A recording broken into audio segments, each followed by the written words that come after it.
Why was the sky so quiet? It should have been filled with the familiar thunder of engines, the chatter of the strike package in her headset, the endless background hum of confidence. But instead, there was only fire, metal, and silence. Lieutenant Kinsley Parker's world was unraveling at 15,000 feet.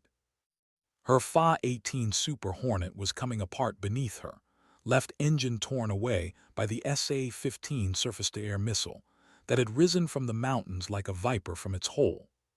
Warning lights strobed across her cockpit, hydraulic pressure bled away like lifeblood spilling into the air, and her stick resisted every command, as though the aircraft itself had decided it no longer belonged to her. "This is Viper 37 going down," she said, her voice steady. Too steady. She almost startled herself with how calm it sounded because her heartbeat was anything but calm. She was 28 years old, with 600 hours in combat aircraft, a naval aviator forged in the crucible of training and tested on deployment after deployment. She had sat in simulators, pulling the ejection handle until it was muscle memory. But nothing could prepare her for the sound of tearing metal and the knowledge that the sky itself had turned against her. Strike Lead's voice crackled across the net. "Viper 37 status." She glanced at the fire curling across her left wing. Status. What was status? That her bird was dying, that she was seconds away from punching out over territory where capture was a death sentence, that she had already chosen the exact moment she would leave this aircraft, knowing she'd never see it again. Left engine destroyed, hydraulics gone, I'm not making it back to the carrier. A pause, the smallest catch in her throat. Ejecting in 30 seconds, position 30 miles northwest of target. Copy 37, SAR assets are en route. SAR assets, recovery, rescue, words that sounded clinical, almost comforting. 4 to 6 hours away, they said, but 4 to 6 hours might as well have been a lifetime. The cockpit filled with smoke. Her eyes stung. She kept flying as long as she could, not to save herself, but to save whoever lived in the villages below. She refused to let the Hornet fall on them. She banked hard, muscled the crippled aircraft away from houses she could barely see through the haze. Then she did what every pilot dreads, what every instinct in her body fought against. She reached down, pulled the yellow and black handle. The seat fired with a brutal kick that ripped the air from her lungs. An instant of violence, a rocket blast, 1,000 pounds of force slamming into her body as the Hornet disappeared beneath her in a blossom of flame. Then silence. The parachute snapped open with a crack, slowing her descent. For a heartbeat, she almost felt weightless, drifting in perfect quiet. No engine roar, no cockpit alarms, only her breath, fast and shallow, and the whisper of fabric above her. She looked down. Mountains stretched out in jagged ridges, scarred by dirt roads, dotted with trucks that did not belong to any civilian. She knew the territory, hostile, crawling with fighters who would see her not as a pilot but as a prize. Her training told her to stay calm, assess, act, but her mind clung to one single fact: she had no weapon. Her service pistol, the last line of defense every pilot trusted, was gone. The violent ejection had ripped the magazine free, leaving the weapon a hollow piece of metal strapped to her chest. No ammunition, no way to fight. She was falling into enemy hands, and all she could do was steer the chute toward rocky cover. Her boots slammed into uneven ground. She tucked, rolled, pain flaring in her shoulder as she hit hard. But she was alive, alive and exposed. The parachute was a beacon, white fabric screaming her position to anyone scanning the skis. She tore it free, gathered it in frantic fists, and shoved it between jagged stones. Then she ran, heart hammering, crouched low between boulders until she found a hollow space that swallowed her whole. Her breath caught, she listened. Engines in the distance, shouts carried by the wind. They already knew. The missile strike had been seen, the crash reported, and now every armed man in the valley was hunting her. She keyed her survival radio, keeping her words clipped and quick. Any station, this is Viper 37, ejected, on the ground. Position 30 miles northwest of target. No defensive weapons. Request immediate SAR. Copy Viper 37, came the voice of the carrier coordinator. Calm, professional, detached. SAR assets inbound. Estimate recovery 4 to 6 hours. Find concealment. Maintain radio discipline. 4 to 6 hours. She wanted to laugh, but the sound would have been madness. 4 to 6 hours meant patrols closing in, meant capture, meant cameras shoved in her face, her image blasted across enemy propaganda channels before the day was done. She closed her eyes, breathed, thought of her squadron back on the carrier, the jokes before briefing, the quiet rituals before launch, the way her name was just one among many. Would she only be remembered as the one who didn't make it back? Her hands tightened around the useless pistol, a cruel reminder. She forced herself to move. Survival training, don't stay where they expect you. Don't linger at the landing site. She climbed higher, weaving through stone and brush, every muscle screaming at her to hurry, but every instinct demanding she move silently. A kilometer away, she found a vantage point, a ridge of broken rock where she could see the valley spread below. Trucks moved like insects, dust trailing behind them. Fighters fanned out, methodical, practiced. They weren't amateurs. They knew what they were looking for. And she had nothing. No rifle, no rounds, no way to fight, only concealment, only patience. She pressed her back against the stone, willing herself to be invisible. Minutes dragged. Sweat stung her eyes. Voices drifted up from below, foreign words sharp and clipped, carried by the mountain wind. They were closer than she had thought. Her pulse pounded. She remembered the faces of her instructors at survival, evasion, resistance, escape school. You'll feel the panic, you'll feel the helplessness. You'll want to move. Don't. Stillness is survival. She froze. Even her breathing slowed, shallow and quiet, her chest pressed to the rock as footsteps crunched somewhere far too close. 50 meters, maybe less. She could hear them laughing, could picture the rifles slung across their shoulders. They were searching every crevice, every fold of the terrain. Her hand slid to the useless pistol again, instinct more than logic. And the truth hit her like a cold knife. If they found her, she couldn't fight. Couldn't even take one with her. She was utterly, completely defenseless. The shame burned worse than the fear. She was a Navy fighter pilot, trained to strike, to defend, to stand her ground. But now she was nothing more than prey, hiding in silence, waiting for someone else to decide her fate.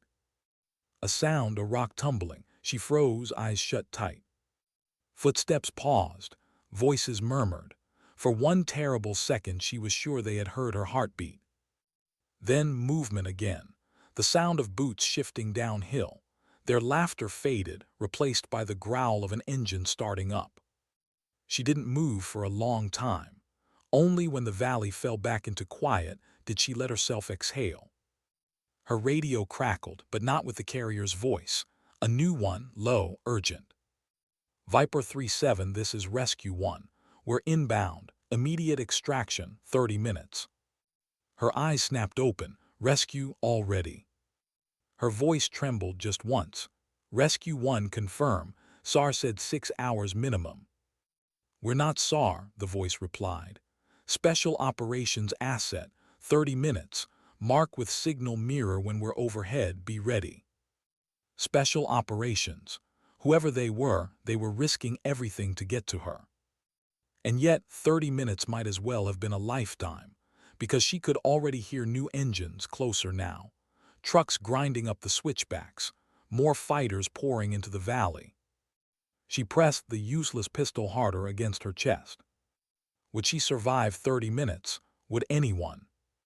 The mountains held their silence. What's worse, the silence, or the sound of engines closing in. Kinsley Parker pressed herself deeper into the rocks, her body rigid against the stone as if sheer willpower could erase her from the earth. The mountain air was thin, every breath sharp and painful, but it wasn't the altitude that made it hard to breathe. It was fear. a fear she refused to name out loud. She glanced down at her survival radio. 12 hours of battery life if she rationed transmissions. Each word spoken risked detection. Each word wasted was one less lifeline she could throw into the void. The pistol on her chest felt heavier than steel, worthless, empty. She wanted to tear it off, throw it into the dirt, but she couldn't. Not because it was useful, it was, but because letting it go would feel like admitting she was truly defenseless.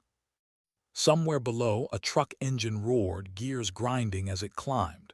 Voices carried, laughter sharp against the cliffs. They weren't guessing anymore. They knew the pilot had landed near here.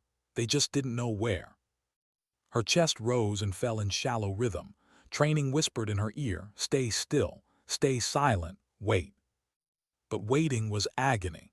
Waiting meant surrendering every ounce of control. She clenched her jaw, eyes scanning the ridgeline above. If she moved now, could she gain higher ground? Could she put more distance between herself and the patrol? A sharp burst of radio static froze her. Viper 3-7, this is Rescue 1. Repeat, Rescue 1, 30 minutes out, hold position. The voice was calm, steady, confident. But 30 minutes. 30 minutes with patrols closing in was an eternity. Rescue 1, this is Viper 3-7. I have enemy search elements within 500 meters. Concealment compromised within the next hour. How copy? Copy 3-7, will adjust, just hold. Hold. The word stabbed into her like a command she wanted to disobey. She closed her eyes. Thought of her mother, who had never understood why she flew jets off a carrier deck. Thought of her father, a former Marine who had. Thought of her squadron, her brothers and sisters in flight suits, who would be circling back on the carrier deck right now, counting her seat empty. She whispered under her breath, words only the rocks could hear, "I am not done." Her survival instincts roared against her helplessness. No ammunition, no weapon, only concealment, and the growing sound of trucks in the valley. Miles away, in a dimly lit forward operating base, another set of eyes had locked onto her emergency beacon. Commander Jake Sullivan leaned over the comms console, the faint glow of the tactical map painting shadows across his face. The coordinates blinked in red 30 miles from his position, deep in enemy-held territory. He could see the terrain in his mind. He walked it, flown over it, fought through it. He knew exactly how dangerous it was. Chief Marcus Kine's voice cut through the silence. She's boxed in, enemy forces converging. If SAR waits, they'll never get her out. Sullivan's jaw flexed. Protocol was clear. Special operations teams were not to conduct unauthorized rescues. They were deep in an operation of their own. His orders were strict. Stay in the shadows. Provide intelligence. Do not expose assets. But what good were orders if someone was left behind to die? He studied the map again. Conventional SAR helicopters escorting aircraft, armed teams, they were hours away. Hours she didn't have. Kine lowered his voice, careful, cautious. "Sir, if we go in, we'll be black on protocol. Higher will burn us alive." Sullivan didn't answer at first. He thought of the men he had lost on other missions, names etched into his memory, faces that haunted him in the quiet hours of night. He thought of the unspoken oath that bound every operator he had ever led: never leave anyone behind. Finally he spoke, quiet, firm, a decision made not in anger but in conviction. "Get the team ready, full combat load, we're wheels up in 15. Kine's eyes flicked up, searching his commander's face. "You're serious?" "She's alone, unarmed, with enemy patrols closing in. If we wait, she's gone. If we move, maybe she goes home." "Sir, command will." "Command will get the paperwork later," Sullivan cut him off. His tone softened, but the steel didn't fade. "We're not letting her die in those rocks." For a moment the room was silent, then Kine nodded once sharp. "Aye, sir."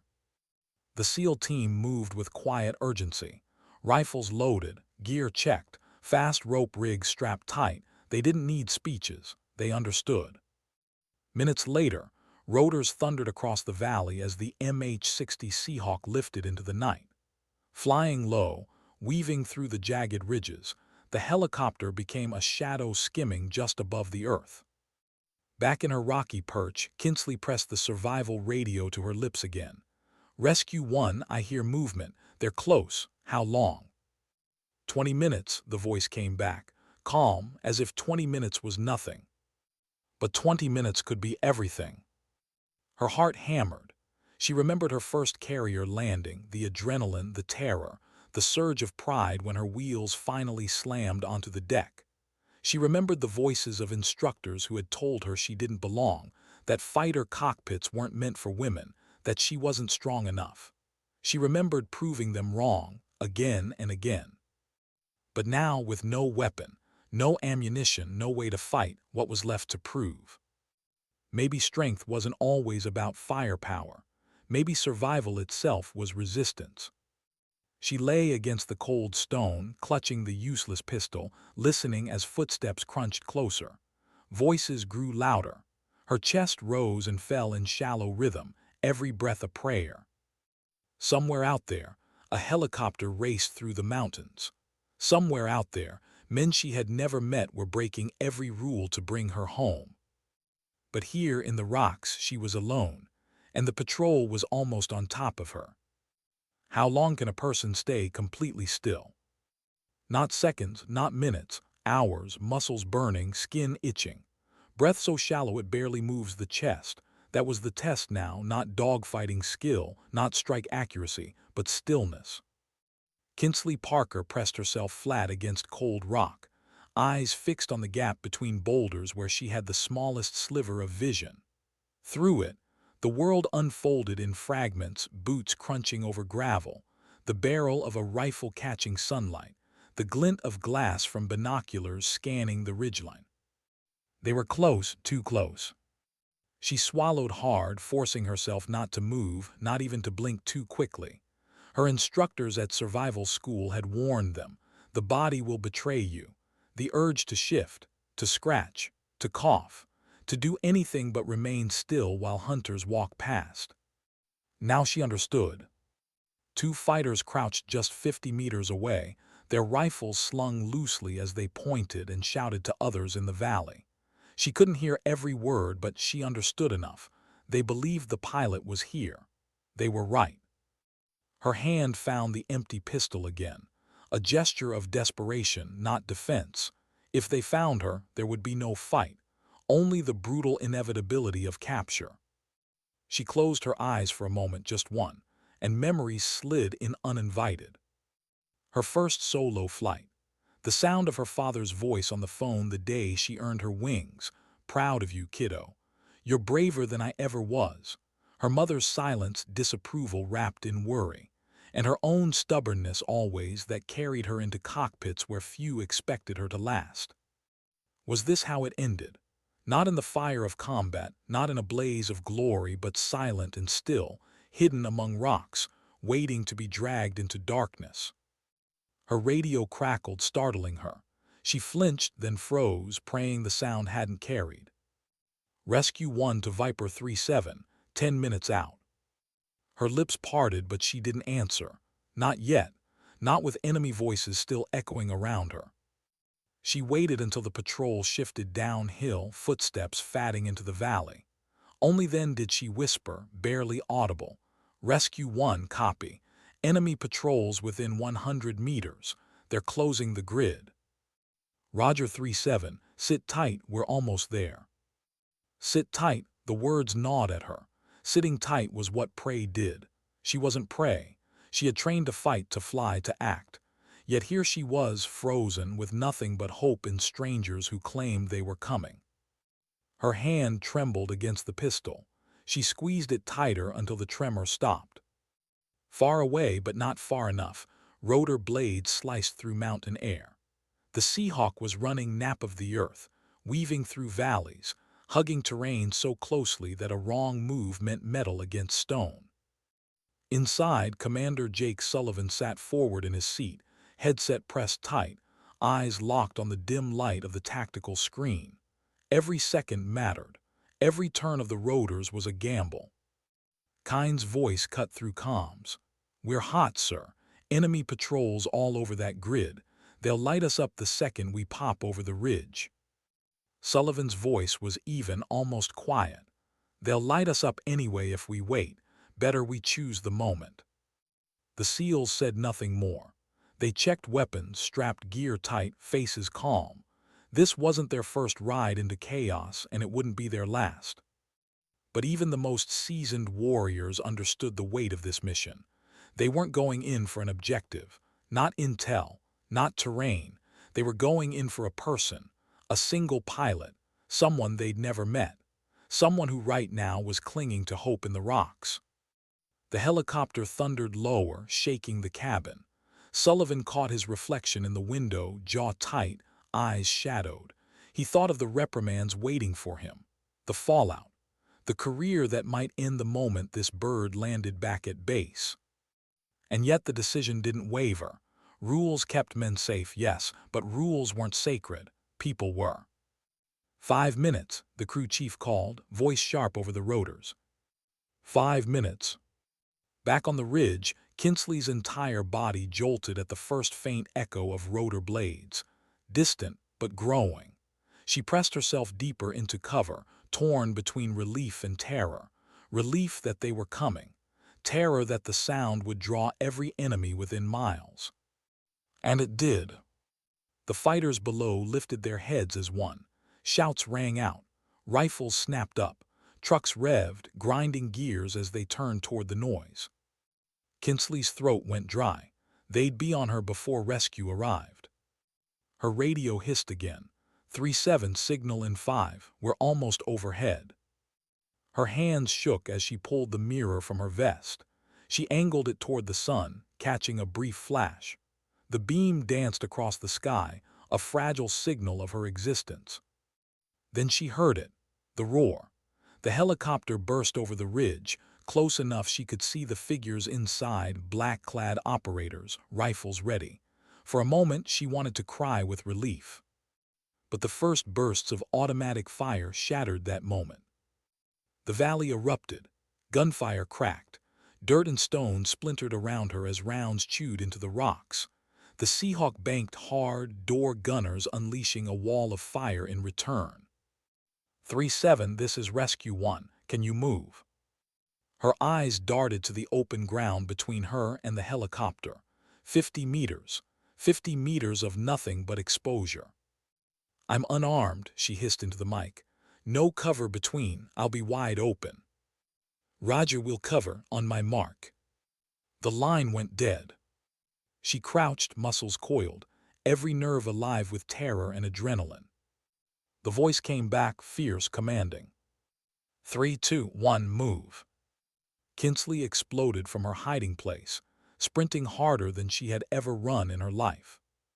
Gunfire tore past, the air itself alive with death. SEALs poured suppressive fire across the valley, every round a shield thrown in her path. The helicopter's door gunners raked the ridgeline, tracers streaking bright lines across the sky. Her boots pounded the dirt, her lungs burned, the world blurred into noise and chaos. 30 meters, 20-10. Hands grabbed her, hauling her into the bay even as the Seahawk surged forward, climbing hard, banking away. Enemy rounds clattered against the fuselage, but the bird held. She collapsed onto the deck, gasping, heart hammering so violently she thought it might tear through her chest. For a moment she couldn't process that she was inside, alive. A voice cut through the din, calm, grounded. "Lieutenant Parker, Commander Jake Sullivan, SEAL Team 3, welcome aboard." Her eyes met his, green to steel. She wanted to speak, but the words caught. Finally, through the rush of adrenaline, she managed. "I thought I was dead." Sullivan's mouth curved, the faintest trace of a smile. "Not on my watch." The helicopter roared into the sky, mountains falling away beneath them. But for Kinsley Parker, the real battle, the one between fear, pride, and survival, was only beginning. How fast can a heart learn it's safe again? Kinsley Parker lay on the deck of the MH-60 Seahawk, chest heaving, sweat cooling on her skin as the helicopter clawed its way out of enemy airspace. The gunfire outside was fading, but inside her chest the war raged on. Her pulse thundered in her ears. Every breath came sharp, as though she had sprinted the 50 meters 1,000 times over. She pressed her palm against the cold steel floor, grounding herself in the vibration of the rotors. Real, solid, alive. But survival had its own cruelty. The moment the fight ended, the body betrayed you. The adrenaline collapsed, muscles trembled, numbness swept in where fire had been. She lay there, caught between relief and shame. Relief that she was alive, shame that she had been helpless. A fighter pilot, trained to deliver precision death from the sky, reduced to sprinting across dirt with no weapon in hand. A voice broke through, steady and clear. "Lieutenant Parker." She blinked, lifted her head. Commander Jake Sullivan crouched in front of her, calm amid the storm. The kind of calm that was practiced, earned, hammered into a man by years of nights like this. His face was lean, weathered by dust and duty, eyes sharp enough to cut steel. "I'm Commander Sullivan, SEAL Team 3. Her throat tightened. She wanted to sound professional, composed. She wanted to be the aviator she had been before the missile, before the fall. Instead, her words came broken, raw. "I thought I was dead." Sullivan's expression softened just enough. "Not today." The cabin shook as the Seahawk banked hard around a ridge. One of the SEALs fired a burst from the door gun, the muzzle flashed bright against the night. Then silence again, save for the constant beat of rotors. Kinsley sat up slowly, bracing herself against the fuselage. The SEAL nearest her, broad-shouldered, face half hidden by a headset, handed her a canteen. She drank greedily, water spilling down her chin. It tasted of metal and dust. She didn't care. Sullivan watched her for a moment before speaking again. "Any injuries?" She shook her head, just bruised, shaken. He nodded once, satisfied. No wasted words. No sympathy that might break her further, just assessment, professional, efficient. But under the efficiency, she sensed something else, something unspoken, a choice he had made and the weight of it. Her radio had told her 6 to 8 hours, yet here she was, pulled out in one. Someone had defied orders. Someone had risked everything. She studied Sullivan's face, the way his jaw flexed, the faint exhaustion in his eyes. He didn't look like a man chasing glory. He looked like a man who had decided and accepted the cost. Outside, the mountains fell away, fading into darkness. The crew chief called over the intercom, "We're clear. No pursuit." A collective exhale filled the cabin. SEALs relaxed shoulders, rifles lowered, the edge of combat fading to muscle memory. For them, it was another mission closed. For her, it was a life returned. Kinsley leaned her head back against the bulkhead, eyes closing. For the first time since the missile strike, she let herself feel the exhaustion. She had been carrying steel on her spine for hours. Now it melted, leaving only bone and breath. But even as her body begged for rest, her mind would not quiet. The images replayed. The flash of the missile, the scream of tearing metal, the violent chaos of ejection, the silence of the chute, the footsteps so close she could hear laughter, the sprint bare, unarmed, hunted. She clenched her fists until her nails bit her palms. The helplessness burned her more than the fear. A pilot with no ammunition. A soldier stripped of her one last weapon. She had felt naked in the most brutal sense of the word. And now in the quiet hum of safety, shame whispered, "You froze, you hid, you ran. Was that survival or surrender?" As if sensing her storm, Sullivan spoke again, his voice cutting clean through her thoughts. "You did exactly what you needed to. You stayed alive." Her eyes snapped open, startled. She hadn't spoken the words aloud, yet somehow he knew. "You kept your head," he continued. "You didn't panic. You stayed hidden until the moment counted. That's the only reason we pulled you out and not your body." She wanted to believe him, wanted to let those words wash away the guilt, but doubt clung like a shadow. Her voice was small when she asked, "What if you hadn't come?" Sullivan held her gaze. "Then you'd still be out there, and you'd still be alive, because you didn't quit." The words hung between them, heavy, undeniable. For a long moment, Kinsley said nothing. Then she nodded, just once, a flicker of resolve finding its way back. The Seahawk thundered on. In the cockpit, Sullivan leaned forward, speaking quietly to Kine. "Any word from higher?" Kine's lips tightened. "Command wants to know why we broke from our assigned area. They're already asking questions." Sullivan's jaw set. "Let them. We'll answer when she's safe on deck." He knew what waited: debriefs, reports, reprimands, his record scarred by insubordination. But he also knew something else. Medals meant little, careers less. What mattered was flesh and blood, the ones who came home because you chose to act. Back in the cabin, Kinsley watched him, studying the way he carried himself, steady, unflinching, unshaken by the storm they had just flown through. And a strange thought crossed her mind. Maybe strength wasn't always in firepower or rank. Maybe strength looked like this: a man willing to step into the line between protocol and principle and never flinch. The Seahawk descended at last toward the forward operating base. The landing pad glowed in floodlights, figures waiting below. Some stiff with authority, others shifting anxiously, her squadron, her family in flight suits. Her chest ached at the sight. They were here. They had been waiting. The bird touched down hard, skids grinding against the pad. Doors slid open. Cold night air swept in, carrying the smell of fuel and dust. Kinsley's legs shook as she stood, but seal hands steadied her without a word. She stepped out into the light, blinking, her body both weightless and heavy at once. And then arms around her, her squadron commander, a grip that said more than words ever could. "Parker, we thought we lost you." His voice cracked just once. Her throat tightened. "I thought so too."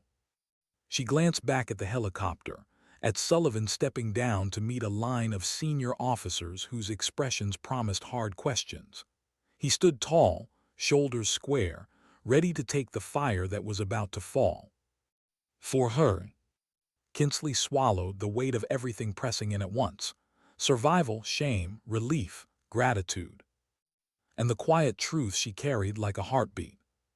She was alive, because someone had chosen her life over his career. What happens when the gunfire ends, but the questions begin?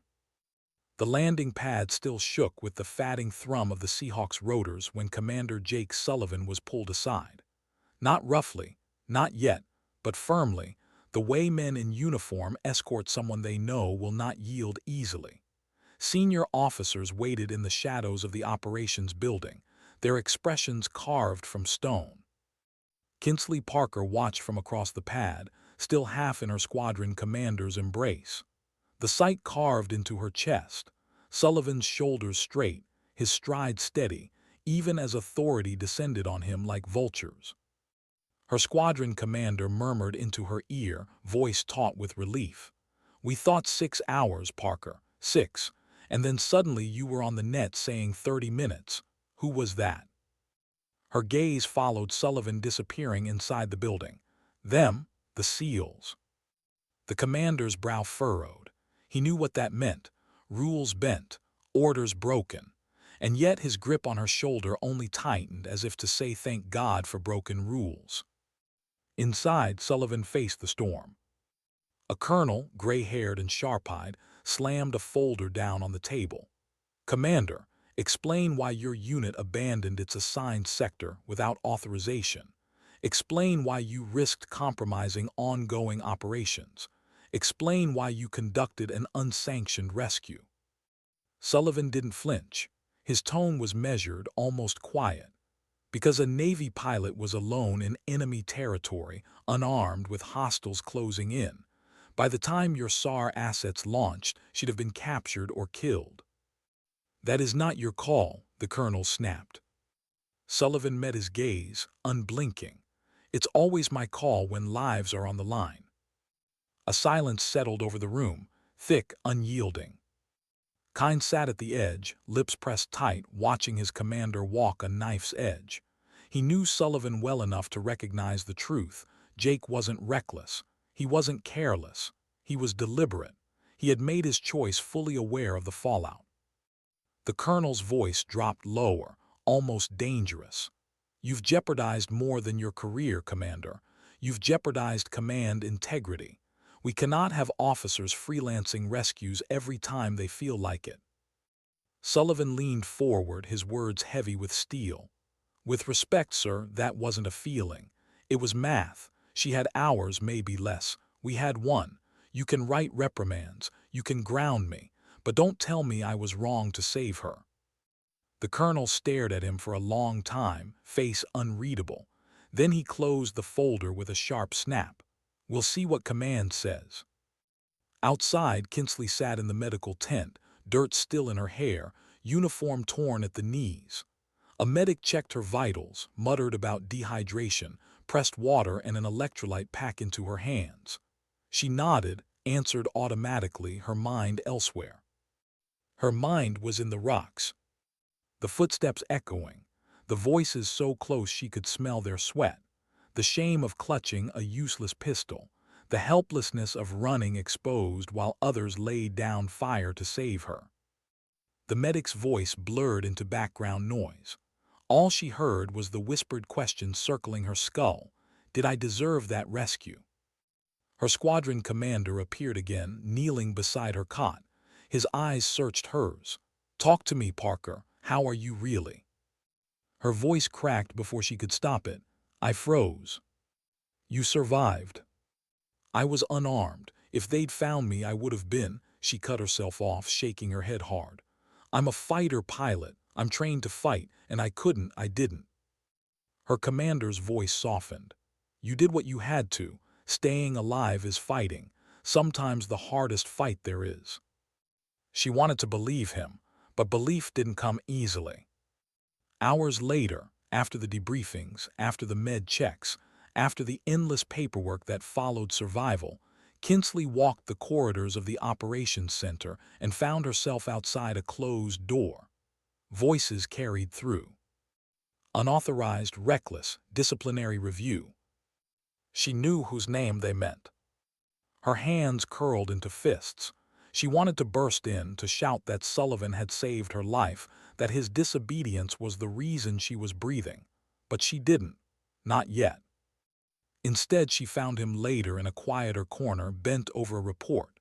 His sleeves were rolled, his eyes tired, his posture unyielding. Commander Sullivan, she said softly. He looked up, not surprised, almost as if he had been expecting her. Lieutenant Parker, how are you holding up? She hesitated, then answered honestly, alive because of you.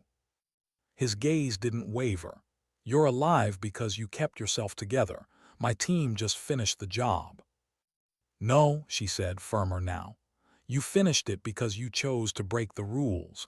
They're saying you jeopardized operations, that you disobeyed orders, that you'll face consequences. Sullivan exhaled slowly, leaning back. They're not wrong. Then let me speak for you. He shook his head. Doesn't work that way. They'll listen to your report, but this, he gestured to the mountain of paperwork, the weight of unseen authority. This is mine to carry. Her throat tightened. You shouldn't have to carry it alone, not when you saved me. For a long moment, neither spoke. The hum of fluorescent lights filled the space. Finally, Sullivan said almost gently, Lieutenant, the military doesn't run on gratitude. It runs on rules. I broke them, and I'll pay for that.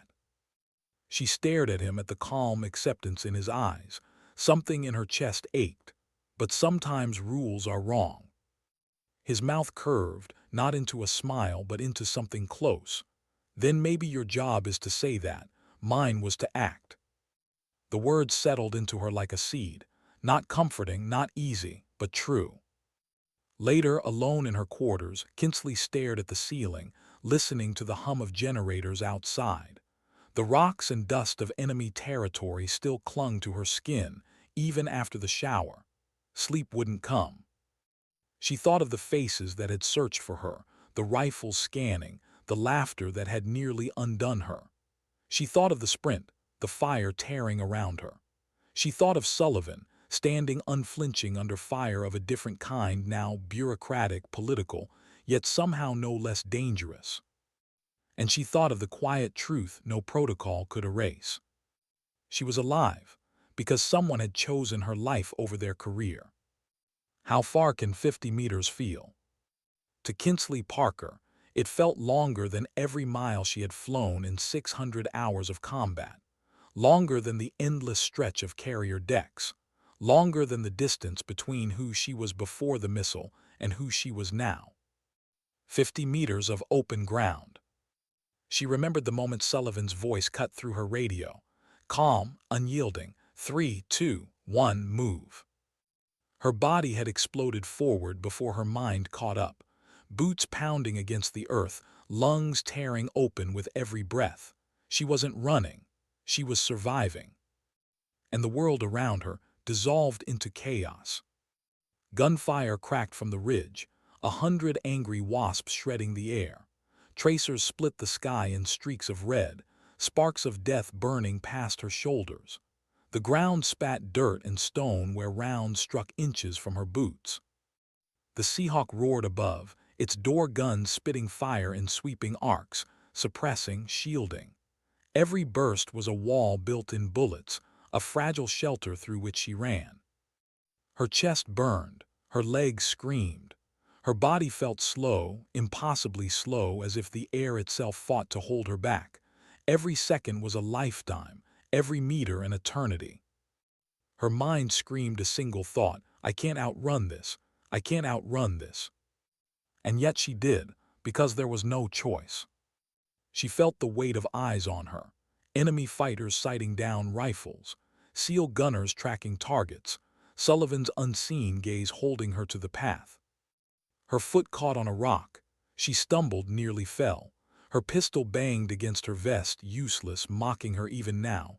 A surge of anger pushed her upright again. She would not fall, not here, not now. 20 meters, 15, 10. The helicopter door loomed, black-clad figures reaching out, shouting words she couldn't hear over the thunder. A final burst of fire swept so close she felt heat graze her skin. She flung herself forward, arms reaching, lungs burning, vision tunneling. Hands grabbed her, strong, unyielding, dragging her inside. The Seahawk surged forward, lifting, banking hard, tearing her from the earth as the valley exploded in gunfire below. And just like that, it was over. The shift was brutal. One moment every nerve screamed with survival. The next, silence pressed in, broken only by the steady thump of rotors. Kinsley collapsed onto the floor of the cabin, chest heaving, throat raw. Her muscles trembled violently, as if her body had suddenly realized it could stop. She was alive, but her mind refused to believe it. Her hands shook uncontrollably.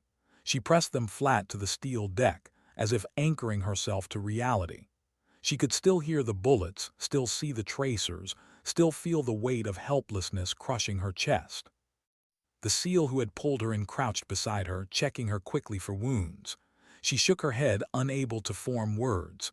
No blood, no holes, just shaking, just breath, just alive. And then Sullivan's shadow fell across her. Lieutenant Parker. She forced her head up. His face filled her vision, steady, composed, eyes calm in a way hers could never be right now. You made it, he said simply. She wanted to laugh, wanted to cry, wanted to tell him she hadn't made it, not really, that she had been carried, covered, dragged across death by others. But the words wouldn't come. Instead, she whispered, I ran. Sullivan nodded. Exactly what you needed to do. Her voice cracked. I had nothing, no ammo, no fight, just, she clenched her fists until her nails bit her palms, just running. His gaze held hers, steady as stone. Running isn't weakness, it's survival. You stayed alive until we could reach you. That's not nothing, that's everything. Her throat tightened. Tears stung her eyes, unwanted, unprofessional. She turned her face away, ashamed. Sullivan's voice lowered, almost gentle. "Lieutenant, I've seen men freeze. I've seen them break. You didn't. You kept moving. That's why you're sitting here." She closed her eyes, fighting the flood inside. The shame, the relief, the raw ache of survival. For a long moment, the only sound was the hum of the engines, the soft clatter of gear. The SEALs moved with practiced ease, scanning the windows, reloading weapons, calm in chaos. And she sat on the floor, clutching a useless pistol, trying to remember how to breathe like a human again. Time blurred. Minutes or hours later, the Seahawk descended into the safety of the forward operating base. Floodlights lit the pad, figures waiting below. Her squadron, her commander, the people who had watched her blip on the radar vanish and feared the worst. The Seahawk touched down with a jolt. The doors slid open. Cold night air swept in. "Lieutenant," Sullivan said, extending a hand, "time to go home." She looked at his hand, at the man who had chosen her life over his career, and with a breath that steadied just enough, she took it. Stepping down from the bird felt unreal. The ground beneath her boots no longer enemy dirt but home soil. Hands grabbed her, arms wrapped around her, voices shouted her name. Relief poured from every face she saw. But in the flood of reunion, her eyes searched for one figure. Sullivan. He stood a few paces away, already intercepted by senior officers, already facing the fire of questions and reprimands. He didn't argue, didn't defend. He just stood steady, shoulders square, carrying the weight as if it belonged to him alone. Her squadron commander leaned close, whispering into her ear, "Parker, you owe him your life." Her throat tightened, "I know." And in that moment, she understood something deeper than survival. The sprint had not ended when she reached the helicopter. It hadn't ended when the Seahawk cleared the valley. It hadn't ended when her boots touched safe ground. It was still happening. Only now the one running was Sullivan, running against protocol, against authority, against a system that would punish him for saving her. And maybe, just maybe, it was her turn to run beside him. What's heavier, the sound of gunfire or the silence of judgment? For Commander Jake Sullivan, it was no contest. The bullets had been simple, predictable. Enemy on that ridge, his team here, mission clear. Get the pilot out alive. The noise of battle was something his body understood, something his blood had been trained for. But the silence inside the operations center was another kind of battlefield. One without clarity. One where the weapons were words and the wounds left no visible blood. He stood at attention, shoulders squared, before a panel of officers whose uniforms bore more stripes than his. A folder sat open on the table, thick with transcripts and reports, his unauthorized mission documented in clinical detail.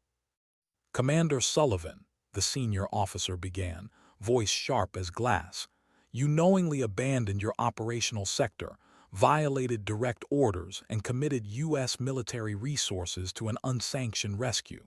Do you deny this?" Sullivan's jaw flexed, but his voice was steady. "No, sir." "Do you understand the gravity of your actions?" "Yes, sir." "Then explain yourself." He met their eyes one by one, his tone calm, almost quiet. A Navy pilot was alone in hostile territory, unarmed. Enemy patrols were converging. The authorized SAR package was 6 hours away. My team could reach her in one. If we waited, she would have been captured or killed. I made the decision to act. That decision was not yours to make. The colonel's voice rose, heavy with restrained anger. You risked compromising multiple ongoing operations. You undermined command integrity. You endangered your men and equipment. Sullivan didn't flinch. "With respect, sir, I saved a life." The silence that followed was sharper than any rebuke. At the back of the room, Chief Marcus Kine sat stiff in his chair, watching his commander hold the line. He knew Sullivan well enough to read between the words. Jake wasn't asking for mercy. He wasn't justifying himself to escape consequences. He was laying out the truth as he saw it, simple, unadorned, and unshakable. But truth wasn't always welcome in rooms like this. Meanwhile, Kinsley Parker sat in her quarters, staring at her reflection in the small steel mirror above the sink. She barely recognized the woman looking back, dirt still under her nails, scratches down her cheek, eyes hollowed by exhaustion. The shower had washed away the dust of the mountains, but not the weight of them, not the helplessness she still felt pressing on her chest. She remembered the footsteps above her hiding place, the laughter of the patrol, the useless pistol digging into her vest, the sprint, the gunfire, the hands pulling her into the helicopter. And over it all, Sullivan's voice, 3, 2, 1, move. Her fists clenched. They were questioning him now, condemning him, because he had chosen her life over their rules. She couldn't let that stand. She rose, pulling on her flight suit again, ignoring the protests of her tired body. She walked the corridor, each step heavier than the last, until she reached the closed door of the operations center. Guards stood outside. They looked at her with raised brows but didn't move to stop her. She pushed the door open. Every head turned. "Lieutenant Parker," the colonel said sharply, "this is a closed review." She stood straighter than she thought she could. Her voice shook at first, but she forced it steady. "Then open it, because what you're reviewing isn't just Commander Sullivan's actions, it's mine." A murmur rippled across the room. The colonel's eyes narrowed. "Explain." Kinsley drew in a slow breath, her chest tight, her hands trembling at her sides. "I was the one on the ground. I was the one with no ammunition. I was the one those patrols were closing in on. If Commander Sullivan had waited for your authorization, I wouldn't be standing here. I would have been captured, or dead, or worse." The room was silent. She continued, words tumbling now, heavy with the raw truth that had burned in her chest since the rescue. "You call what he did unauthorized, reckless, a violation of protocol. I call it survival. I call it the reason you still have a Navy pilot on your roster. He didn't just break orders, he saved my life." Her throat tightened. She forced the last words out, softer, almost breaking. "If you punish him, you punish me too, because without him I'm gone." For a long, suffocating moment, no one spoke. Then the colonel leaned back, eyes hard. "Lieutenant Parker, your testimony will be noted, but understand this. The Navy does not operate on gratitude, it operates on discipline." Her hands curled into fists, and sometimes discipline kills. The words shocked even her. They hung in the air, heavy, dangerous, but she didn't retract them, she let them stay. The colonel's face darkened. "That will be all, Lieutenant." She wanted to fight more, wanted to scream, but Sullivan's eyes found hers, calm, steady, telling her without words to stand down.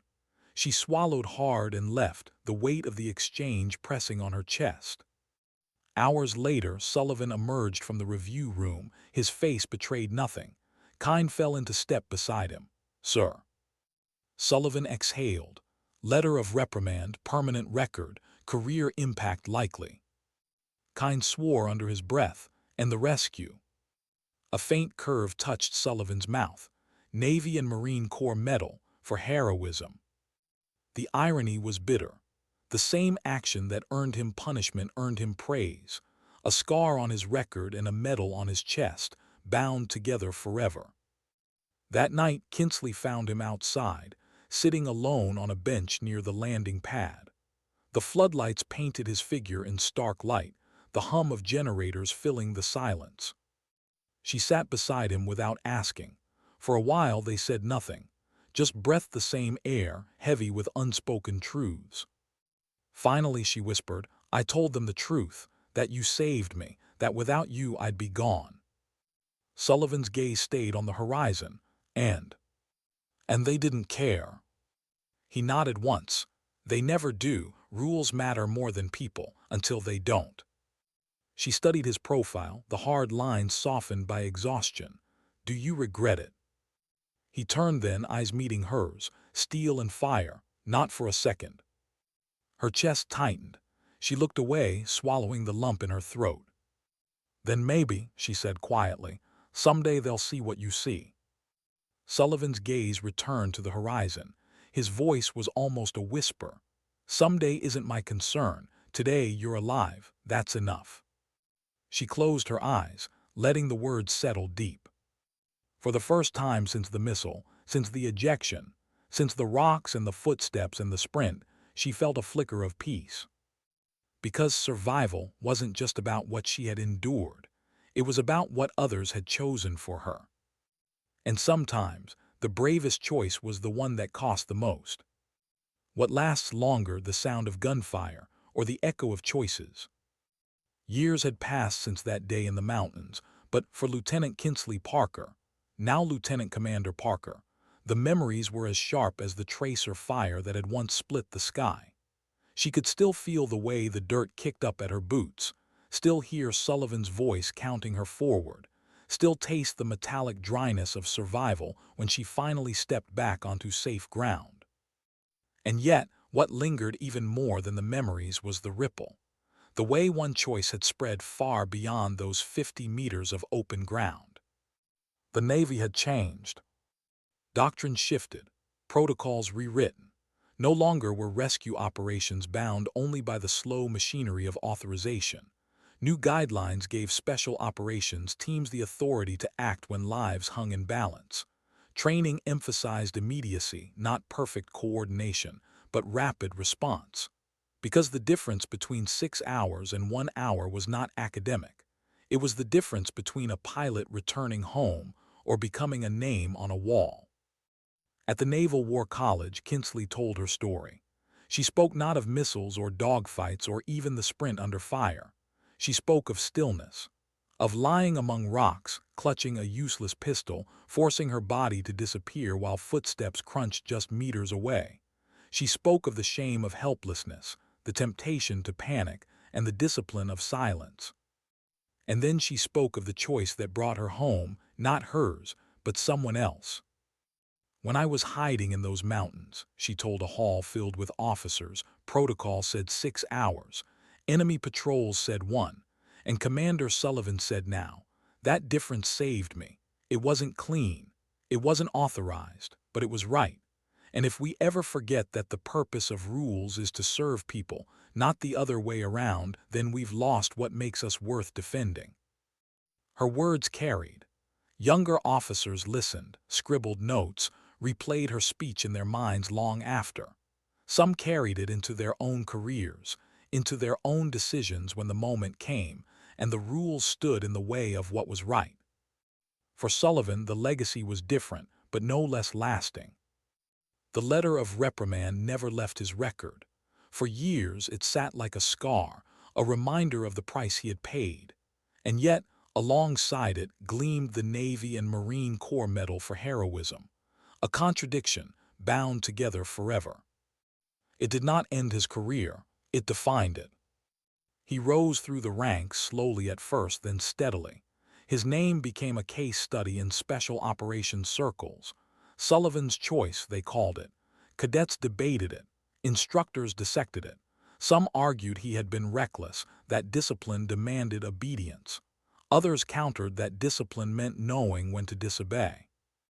And quietly beneath the noise, the lesson took root. Rules are tools, not chains. Years later, when Sullivan pinned on Rear Admiral, the ceremony was crowded with uniforms and dignitaries, medals gleaming under the lights. But among all the speeches and formalities, one voice cut deeper than the rest. Kinsley Parker stood at the podium. Admiral Sullivan risked his career to save a pilot he had never met, she told the assembly. He did it because he understood something simple. Waiting for perfect authorization meant leaving someone behind. He understood that rules exist to protect lives, not replace them. And when the moment came, he chose life. She paused, her eyes sweeping the room, her voice softening but not breaking. "When I was unarmed, helpless, and hunted, I didn't need someone who could recite protocol. I needed someone who could decide." He decided. and I am here because of it." The silence in that hall was heavier than any applause. Later, away from the ceremony, the two of them sat together, not commander and subordinate, not rescuer and rescued, but equals bound by 1 hour that had shaped both their lives. Sullivan's hair had grayed, his face carved deeper by years of weight carried. Kinsley's eyes held the steady confidence of someone who had not only survived, but turned her survival into teaching. They spoke quietly, as they always did when they crossed paths. "You still think I'm the hero," Sullivan said at one point, his mouth quirking the way it always did when he was half amused, half weary. "You still think I'm not," Kinsley countered. He shook his head, gaze distant. "You survived, alone, unarmed, in silence. You kept your head when most would have broken. My team just brought the bird, you were the one who lived it."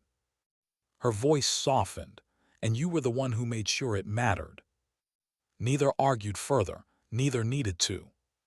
Because the truth wasn't a contest, it was a bond. Historians would later write about that day.